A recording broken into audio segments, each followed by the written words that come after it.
Tanggal 25 Januari, buat banyak orang, mungkin cuma tanggal biasa. Tapi kalau kita gali lebih dalam, tanggal ini menyimpan jejak darah, api, dan ambisi gila umat manusia yang mengubah dunia selamanya. Sejarah nggak pernah berjalan mulus, teman-teman. Ia didorong maju dengan kekerasan, penemuan, dan mimpi-mimpi yang terkadang terasa mustahil. Hari ini, kita akan membongkar sisi kelam dan cemerlang dari tanggal 25 Januari, dan kalian akan lihat dunia yang kita tinggali sekarang adalah hasil dari pertarungan brutal di masa lalu. Mari kita mulai perjalanan ini ke tahun 1879 di sebuah pos terpencil bernama Rorke's Drift, Afrika Selatan. Bayangkan ini, sekitar 150 tentara Inggris, banyak diantaranya luka-luka, terkepung di sebuah rumah sakit misi kecil. Di luar, ribuan prajurit Zulu, pejuang paling ditakuti di Afrika, siap menyerbu. Ini bukan pertempuran biasa, ini adalah benturan dua dunia. Di satu sisi, ada senapan Martini Henry milik Inggris, simbol teknologi dan kekuasaan kolonial.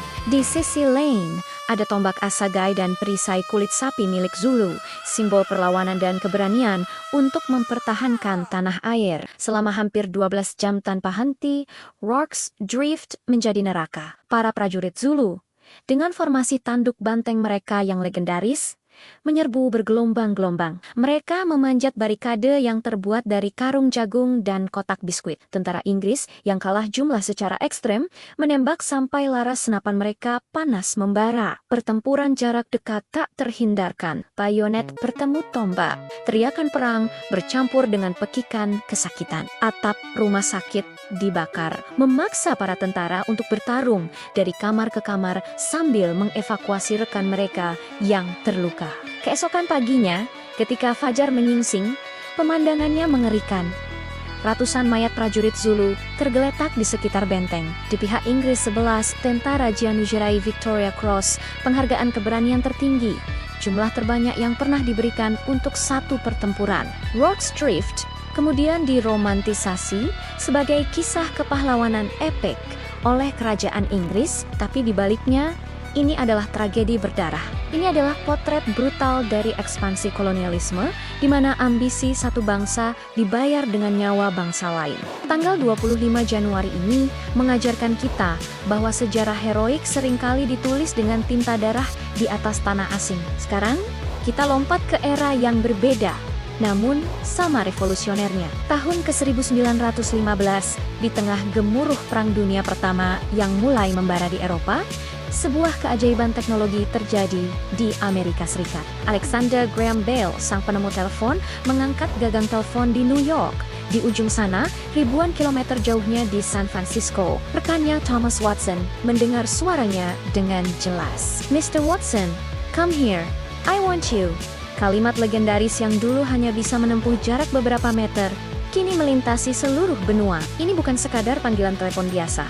Ini adalah momen di mana jarak dan waktu mulai runtuh. Bayangkan, dunia sebelum ini mengirim pesan dari New York ke California butuh waktu berminggu-minggu, lewat surat atau berhari-hari lewat telegraf yang rumit. Suara manusia bisa melakukan perjalanan secepat kilat melalui kabel tembaga yang membentang di atas gunung, lembah, dan gurun. Revolusi komunikasi dimulai. Bisnis, politik, bahkan hubungan pribadi, semuanya berubah. Dunia terasa lebih kecil, lebih terhubung. Tapi, seperti semua teknologi, penemuan ini punya dua sisi. Di satu sisi, ia menyatukan orang. Di sisi lain, ia juga menjadi alat baru untuk perang, spionase, dan penyebaran propaganda dengan lebih cepat. Tanggal 25 Januari ini menunjukkan bagaimana satu inovasi bisa mengubah cara manusia berinteraksi selamanya, baik untuk kebaikan maupun keburukan. Dari kabel telepon, kita beralih ke arena es tahun 1924 di kota kecil Chamonix, Prancis, yang tersembunyi di kaki pegunungan Alpen.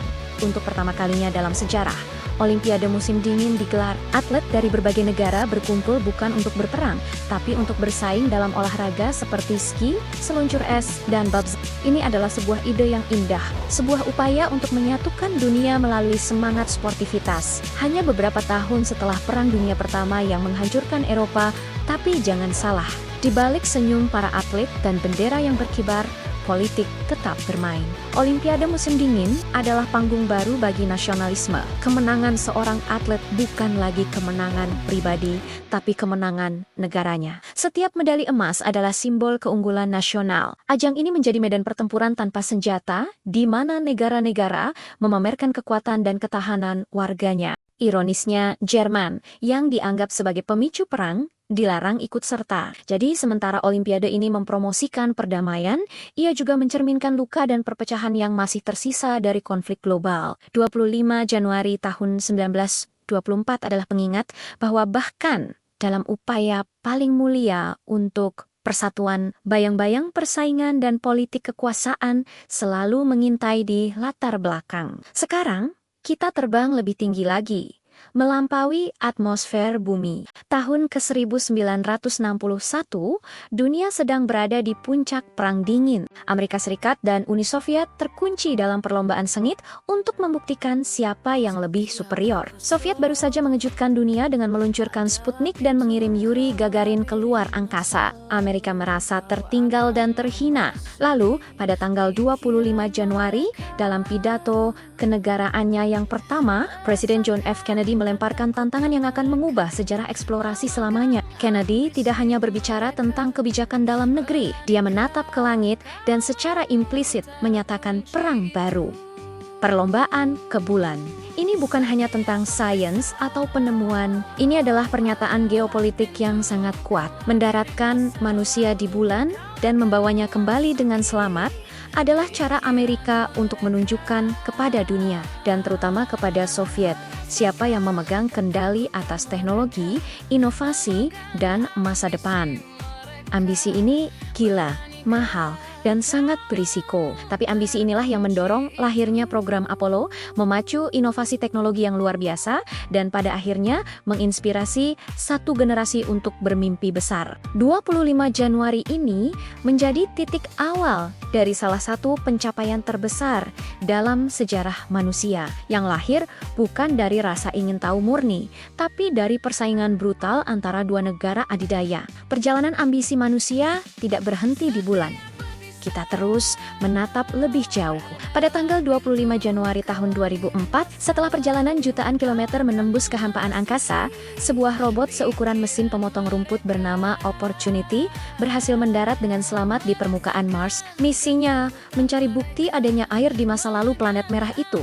Mendarat di Mars adalah salah satu hal tersulit yang pernah dicoba manusia. Banyak misi sebelumnya yang gagal, hancur berkeping-keping saat memasuki atmosfer Mars yang tipis. Tapi Opportunity berhasil. Robot kecil yang tangguh ini mulai menjelajahi kawah-kawah tandus, menganalisis batuan, dan mengirimkan kembali gambar-gambar yang memukau dari dunia lain. Awalnya, ia dirancang untuk bertahan hanya 90 hari, tapi Opportunity menolak untuk mati. Ia terus bekerja, terus menjelajah, selama hampir 15 tahun, jauh melampaui semua ekspektasi. Opportunity menjadi perpanjangan mata dan tangan kita di planet lain. Ia menemukan bukti kuat bahwa Mars dulunya adalah planet yang basah, dan mungkin pernah memiliki kehidupan. 25 Januari tahun 2004 adalah hari di mana kita tidak lagi hanya melihat Mars dari kejauhan. Kita mulai menyentuhnya, mempelajarinya dari dekat, dan menjawab salah satu pertanyaan paling fundamental,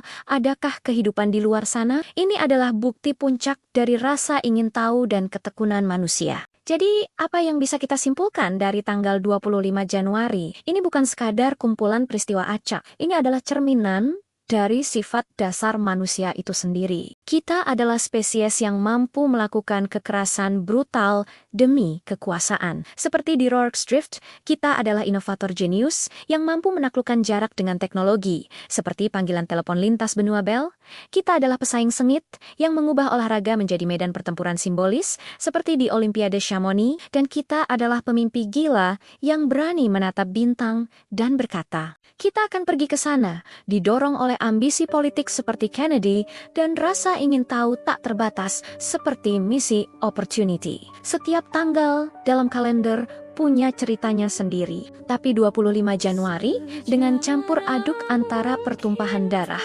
lompatan teknologi, dan ambisi kosmik mengingatkan kita bahwa sejarah itu kompleks, seringkali brutal, tapi juga luar biasa menginspirasi. Masa lalu membentuk siapa kita hari ini. Dan dengan memahami momen-momen brutal ini, kita bisa lebih bijak dalam melangkah ke masa depan. Terima kasih sudah menonton dan menyelami sisi lain dari sejarah bersama kami. Apa pendapat kalian tentang peristiwa-peristiwa ini? Tulis di kolom komentar di bawah. Jangan lupa like, share, dan subscribe agar tidak ketinggalan video-video berikutnya yang akan membongkar sejarah dengan cara yang berbeda. Sampai jumpa dengan sejarah harian berikutnya di Luxurious Collections.